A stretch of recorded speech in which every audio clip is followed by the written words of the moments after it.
Bonjour à tous, c'est Benjamin Henken. Aujourd'hui, première vidéo d'une très longue série de vidéos. C'est une série de vidéos avec une nouvelle production, une nouvelle qualité, une meilleure qualité.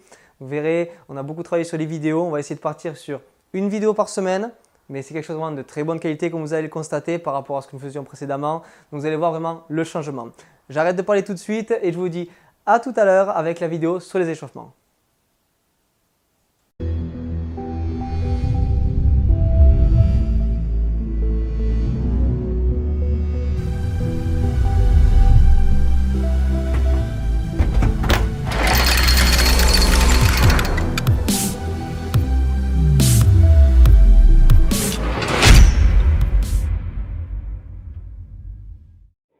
Alors aujourd'hui, nous allons voir la première petite vidéo. Comme je vous ai dit, nous allons voir l'échauffement. L'échauffement basique et après nous verrons aussi un échauffement spécifique, mais ça, c'est autre chose. Pour l'échauffement basique, pourquoi commencer par ça? Au début, je voulais faire une vidéo, je me suis dit, tu vas faire les exercices de la mort qui tue, un truc génial, voilà. Mais en fait, la base pour tout sport est vraiment l'échauffement.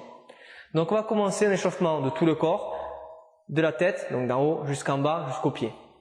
Alors, on relâche déjà les épaules, etc. On a tendance à être tout entendu. Donc, tranquillement, on va commencer des rotations avec la tête. Donc, tout simplement, déjà des rotations. Alors, faites-les, hein. On se lève, allez-y, on y va là. On les fait. Vous respirez bien et pensez bien, on va pas faire forcer comme ça. Là, je me fais mal, c'est pas bien. Non, on va tranquillement faire des mouvements. J'ai pas non plus juste faire ça, d'accord? Vous comprenez, c'est vraiment juste qu'on sente la petite sensation d'étirement. En haut, en bas. On respire bien.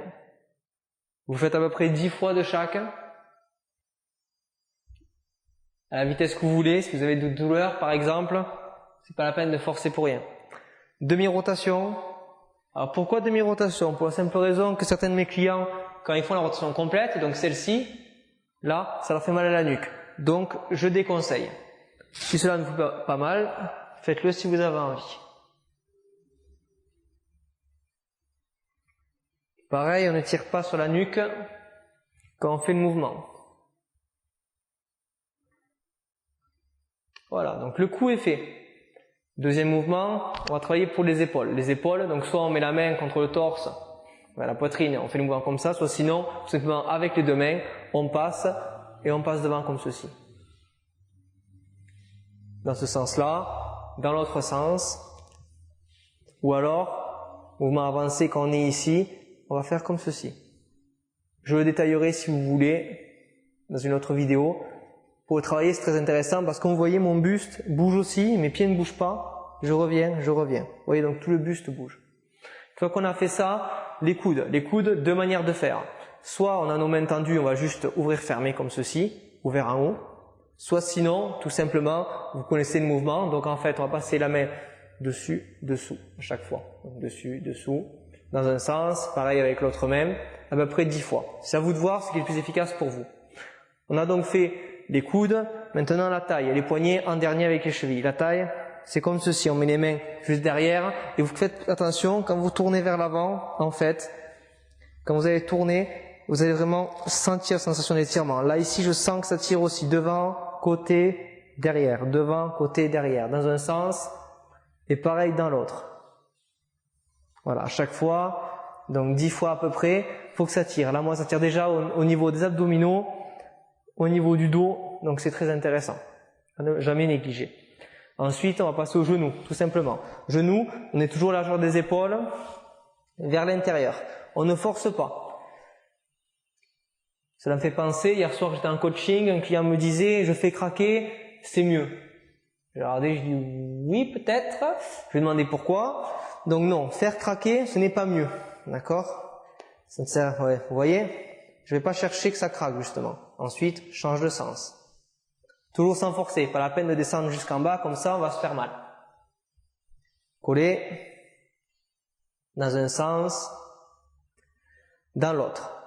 Un petit mot tout de suite par rapport aux genoux. Si vous avez tendance à avoir mal aux genoux avant d'aller courir par exemple, massez-les un petit peu. Vous les massez dans un sens, dans l'autre. Enfin, cheville et les poignets bien sûr. En même temps, rotation, rotation.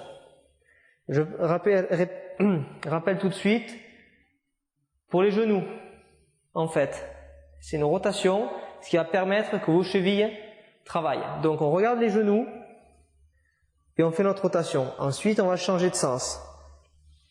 En suivant le genou, vous n'avez aucun problème, la rotation se fera. Ensuite, on change de côté et de jambe. Toujours en regardant le genou. Vous respirez bien.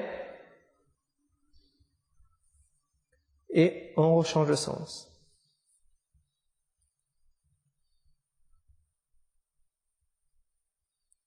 Voilà, on relâche. Donc ça, c'est pour les échauffements basiques. J'aimerais rajouter juste un ou deux mouvements de plus. Vous connaissez Jumpy Jack, donc on saute sur place en tapant dans les mains. Donc en fait, on est comme ceci, tout simplement, avec les jambes qui sont un petit peu écartées. On va taper et taper là. Taper là, taper là. Bien sûr, vous pouvez faire 1, 2, 3, 4, tout simplement. Vous les enchaînez. Ça, c'est vraiment pour monter un petit peu le cardio, un petit peu de corde à sauter. Vous pouvez courir, pas chasser, etc. Voilà, donc ça c'est pour l'échauffement basique. J'aimerais passer maintenant aux échauffements spécifiques. Expliquer un petit peu quelle est la différence, etc. Je vais prendre donc l'exemple de vidéo qu'on verra plus tard sur la boxe non codifiée. Alors par exemple, avec cette idée de boxe, vous allez voir tout simplement, on va travailler, je vais vous montrer de profil directement. Au lieu de travailler en force tout de suite, on est en train de s'échauffer, on a déjà fait les épaules, etc. Mais c'est intéressant quand même de travailler d'une autre manière. Donc qu'est-ce qu'on va faire? On va être en garde, tout simplement. Et au lieu de travailler, donc travailler rapide, etc. Non, on va travailler, on va relâcher les épaules et on va faire des mouvements très très amples, très larges. Je force pas, vous voyez, mes épaules sont relâchées. Mes mouvements, vous voyez, je suis vraiment relâché. Pourquoi? Pour commencer à travailler, je me mets de face. Commencer à travailler vraiment les rotations. J'exagère mes rotations, j'exagère mes mouvements aussi. Pourquoi? Vous voyez là, je travaille vraiment. Je travaille le déplacement doucement du corps. Je peux me déplacer doucement, mais vraiment on va travailler très doucement. Ça c'est l'exemple d'un échauffement spécifique. Voilà. Donc je ferai d'autres vidéos pour montrer vraiment les échauffements spécifiques par rapport à tel ou tel sport. Et je voulais vraiment vous expliquer la différence entre ces deux. Travaillez bien. À très bientôt. Je voulais juste rajouter, la vidéo tremble un peu, vous avez dû le constater. Alors je vous explique. Mon esclave, forcément, a travaillé cette nuit alors qu'il savait qu'on avait une journée pour faire des vidéos. Bref, il a osé aller travailler. En plus, ça me demandait l'autorisation. Donc il est fatigué. Qu'est-ce qu'il a fait? Il a oublié sa batterie pour l'appareil photo, pour filmer. Donc là, on est en train de faire des vidéos, vous voyez. Donc, il n'y a pas d'excuse pour lui. Vous voyez, vous pouvez critiquer dans les commentaires, dire que vraiment c'est du travail dégueulasse, etc. Qu'il ne me respecte pas. Voilà, en tant qu'esclave, on est obligé de respecter. Et là, vous voyez, la vidéo bouge, ça m'énerve. Ne vous inquiétez pas, il y aura des coups de fouet pour rattraper ça.